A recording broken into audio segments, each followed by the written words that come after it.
Bigyan po natin ng context ito. Ang Office of the President po ay meron ding mga audit findings, mga notice of disallowance. Tanong po ninyo, mas malaki po ito sa 70 million plus na binanggit nila sa impeachment kanina.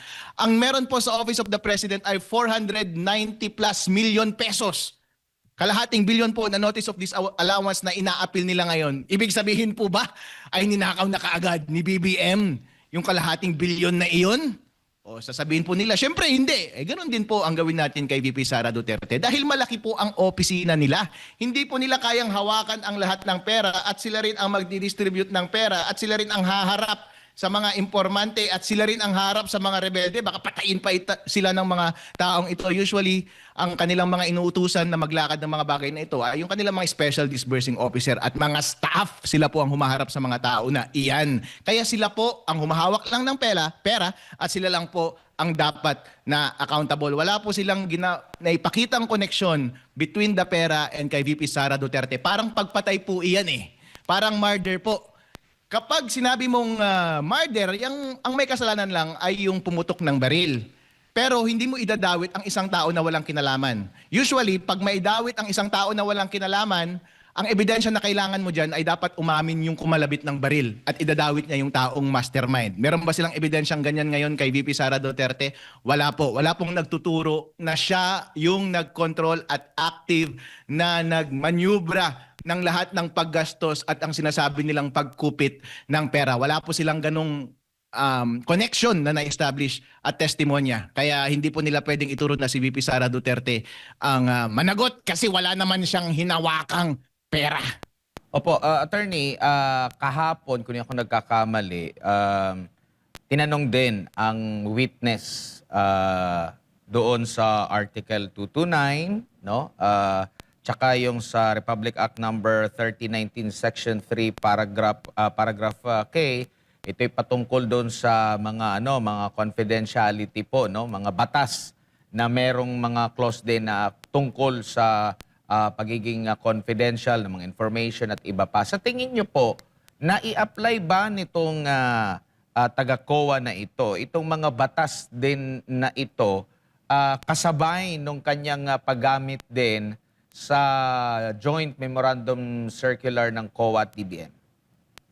Ang general principle po dyan, pagdating sa pag-audit ng mga confidential funds at nakalagay na rin po yan sa mga circular, na yung pag-edit ng mga confidential funds po ay privilege po yung mga yan. Usually, confidential po yung mga yan. Kaya po meron silang special unit na nag-audit ng mga confidential fund. Hindi po katulad ng mga normal na gastusin lamang, nakalagay na kaagad yan sa GAA, specific. Tapos kapag i-audit mo po, ready ka agad yan for inspection ng ibang tao, hindi mo na kailangan ng clearance. Pero po ang nakalagay sa COA circulars ay specifically for these confidential funds, in-acknowledge nila yung confidentiality ng mga information and pagiging sensitive ng mga information na involved dyan.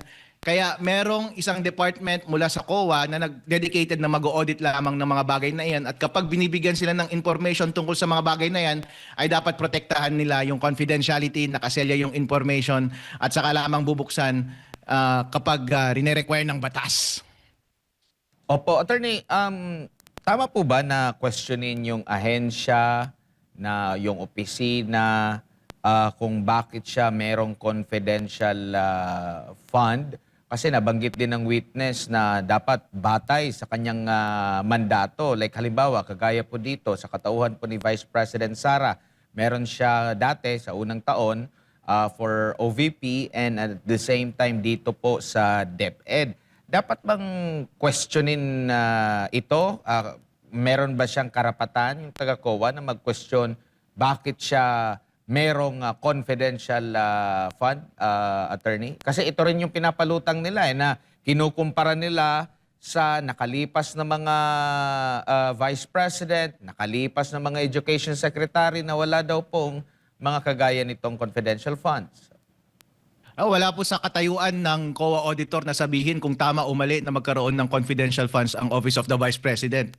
Ang pagkakaroon po ng budget for confidential funds, ang isang opisina or ahensya ay pangunahing responsibilidad po yan ng Executive Department.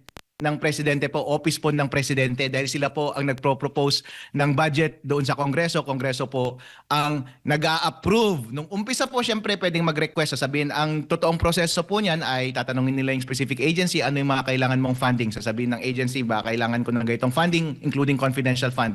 Isasubmit nila sa Office of the of the President. President ang mag-approve, ilalagay niya lahat ng plano at yun ang ipapa-approve nila sa Congress. So kapag nalagyan po ng confidential fund ang Office of the Vice President, kasalanan na po yan ng Presidente at ng Kongreso at hindi nyo pwedeng sabihin na kasalanan lamang yan ni VP Sara Duterte. At it is not as though it is wholly wrong or it is wrong at all na magkaroon ng confidential funds ang isang Office of the Vice President dahil po siya ang pangalawang executive ng ating bansa.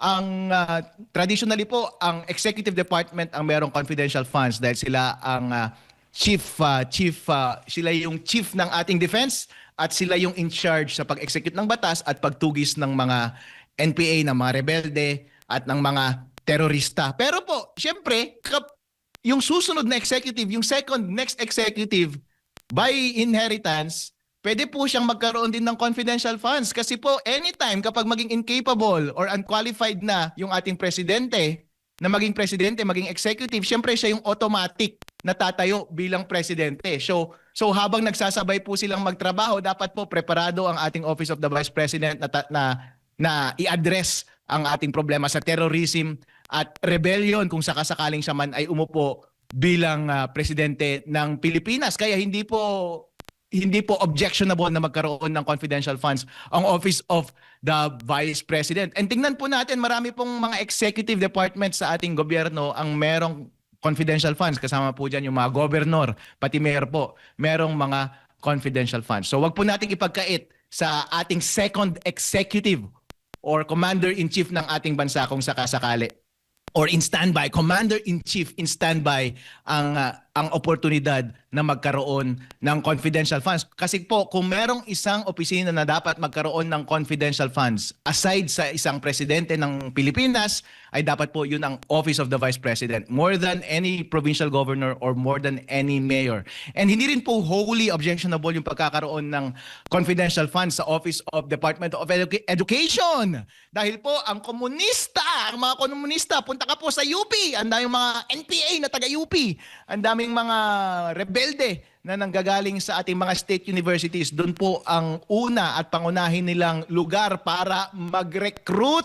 Kaya mahalaga po na yung leader ng isang Department of Education ay may kakayahan na i-combat ang mga ganitong threats sa ating national security. So noong DepEd Secretary si VP Sara Duterte at ngayong Vice President siya, dapat po na meron siyang confidential funds. Opo, at saka ang mahalagang punto dito, bago pa man yan maaproba na magkaroon siya ng confidential fund, yan din ay na-request nila, inaprobahan ng Chief Executive, inaprobahan din ng Kongreso, kaya na meron siyang confidential fund. So kung mag-question siya bakit may confidential fund, dapat hindi lang ang Office of the Vice President ang tanungin. Tanungin din nila doon sa Kongreso. Tanungin din nila mismo ang presidente, bakit mo inaprobahan na ito, attorney? Opo. As a matter of fact, hindi lang dapat yung confidential funds ang tinatanong sa ating presidente. In fact, lahat ng korupsyon na nangyayari sa ating executive department, kasama na rin po dyan yung flood control scandal at yung sinasabi nilang mga notice of disallowance din under sa Office of the President at lahat ng mga department under the executive departments kasi napakalaki po, bilyong-bilyong salapi po ang mga notice of disallowances doon. Kung itatabi nyo po yung mga audit findings kay VP Sara Duterte at sa mga ibang ahensya ng ating gobyerno, kakarampot lang po kay VP Sara Duterte, halatang pinag-iinitan lang po siya.